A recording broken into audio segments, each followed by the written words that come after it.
ближайшее время в Коми откроют двери 8 ФАПов. Сейчас идет работа по лицензированию зданий с надзорными органами.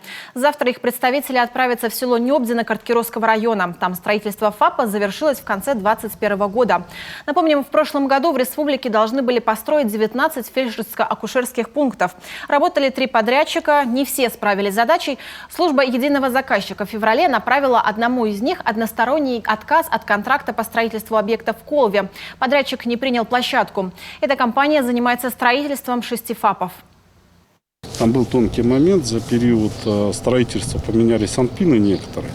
И если смотреть Градостроительный кодекс Российской Федерации, объекты вводятся в эксплуатацию в соответствии с теми требованиями нормативно-правовых актов, которые были на момент формирования генерального плана земельного участка. Вот у нас буквально сегодня выезд идет совместный. Представители нашей госэкспертизы, которая давала положительное заключение на проект Роспотребнадзора, Минздрава, на Нёбдино, у них выезд, Александр Николаевич? 25-го. Я прошу прощения, 25-го на Нёбдино выезд комиссионно.